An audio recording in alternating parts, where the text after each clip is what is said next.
Saudara-saudariku yang terkasih dalam Tuhan Yesus Kristus, salam damai sejahtera, berkah dalam, horas, mencuah-cuah.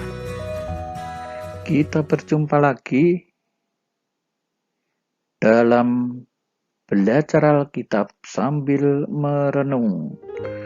Bahan diambil dari Injil Matius bab 14 ayat 13 sampai 21. Yesus memberi makan lebih dari 5.000 orang.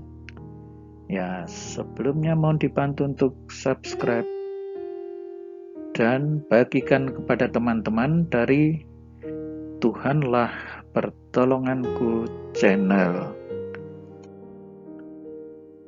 Nah, saudara-saudariku yang terkasih, ya, setelah Yesus mendengar berita itu, menyingkirlah dia.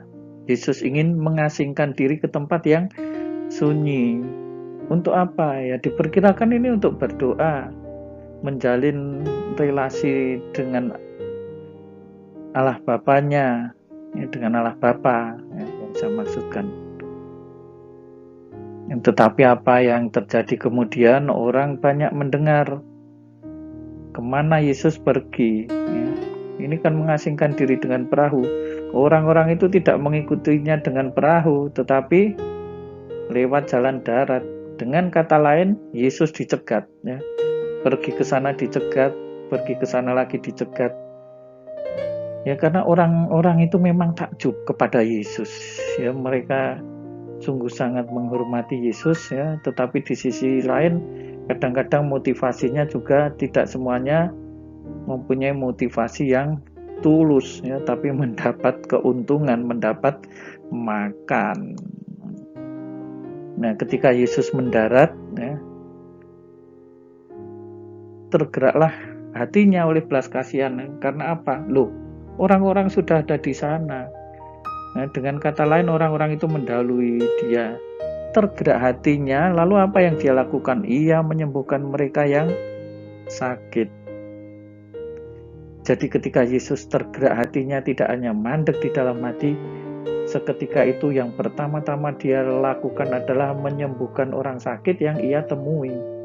Nah, ini kan luar biasa, ya. Yesus yang kita imani ini Yesus yang penuh kasih kepada orang-orang kecil, kepada orang-orang yang kelaparan, kepada mereka yang sakit, langsung disembuhkan oleh Yesus. Dan menjelang malam, kemudian malah para murid berkata, suruhlah orang banyak itu pergi. Ini bisa diartikan maksud baik, ya, supaya ya mereka itu segera saja mencari makan di daerah sekitar situ, membeli makan di desa-desa di situ. Nah, kalau seperti itu baiklah. Ya, tetapi bisa juga ya biarlah mereka pergi, meskipun alasannya itu biar membeli makanan, ya, tetapi supaya mereka ini tidak memikul tanggung jawab untuk memberi makan. Nah, kalau seperti itu, ini yang mungkin nanti akan ditolak oleh Yesus. Ya.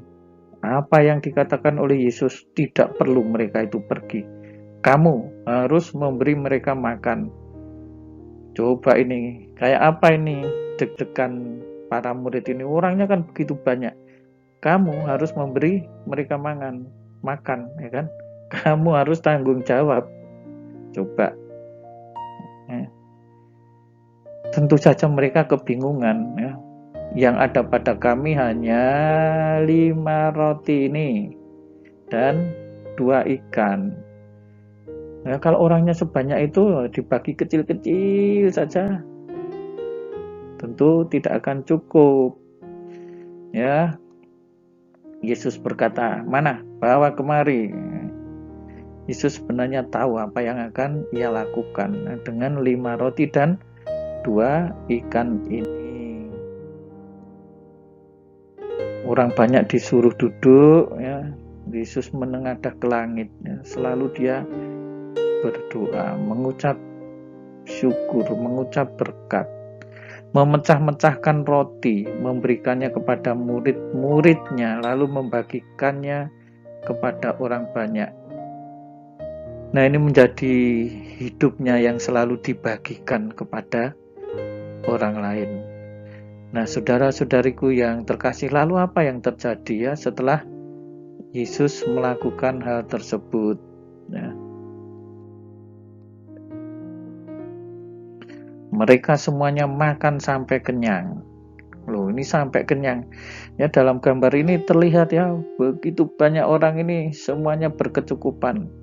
Ya, ketika Tuhan sudah berkarya, tidak ada orang yang tidak akan kebagian. Ya, potongan-potongan yang tersisa pun dikumpulkan, ada 12 bakul. Luar biasa ya mujizat ini ya. Yesus membagi itu, ya, berkatnya itu ya, berkat Tuhan itu selalu cukup untuk kehidupan manusia. Hanya kadang karena keserakahan manusia menjadikan tidak cukup. Coba ini tadi kalau ada manusia yang serakah ya, yang dibagi-bagi ini diambil oleh orang tertentu sekian keranjang, ya, sebagian enggak kebagian. Itulah kehidupan dunia kita. Makanya Yesus mengajak kita berbagi ya karena ini ya. Jangan khawatir ya, bahkan akan selalu dicukupi kehidupan kita. Itulah yang disampaikan oleh Yesus. Dengan 5 roti dan 2 ikan pun cukup kalau orang mau berbagi. Jangan khawatir hidup berkekurangan. Itu berapa yang ikut makan? Kira-kira 5.000 laki-laki, tidak termasuk perempuan dan anak-anak. Nah, saudara-saudariku yang terkasih, di sekitar kita masih ada banyak orang-orang yang memerlukan perhatian kita. Ya. Untuk kehidupan mendasar saja banyak yang berkekurangan. Ya, hidup mendasar untuk kebutuhan dasar itu apa ya? Kebutuhan makan, sandang dan papan. Masih banyak yang tidak punya. Ya, sebagian memang kita temui ada orang-orang yang malas bekerja ya. Kalau ini memang ya dalam tanda kutip ya membuat kita tidak habis pikir ya, orang tidak mau bekerja. Paulus bahkan mengatakan yang tidak bekerja ya jangan makan. Ya, tetapi banyak orang yang sudah bekerja dengan keras, tetapi ya memang segitulah yang dia peroleh. Orang-orang ini perlu mendapat perhatian. Ya, Yesus mengajak kita untuk berbagi. Ya, saudara-saudari yang berkecukupan, ya, tidak usah yang berkecukupan ya, bahkan yang mempunyai pas-pasan saja. Ya, Yesus mengajak kamu berbagi tidak akan kekurangan. Nah, ini kalau orang punya 5 roti dan 2 ikan itu kan ya punya pas-pasan ya kan. Nyatanya untuk berbagi malah menjadi banyak. Itu harus menjadi dasar kehidupan orang Kristen untuk berbagi. Jangan khawatir kekurangan. Tuhan Yesus memberkati. Saudara-saudariku, selamat untuk merenung dan belajar Alkitab. Berkah dalam. Saudara-saudari sekalian, pekerjaan saudara, aktivitas saudara, keluarga saudara dilindungi dan diberkati oleh Allah yang Maha Kuasa, Bapa dan Putera dan Roh Kudus. Amin.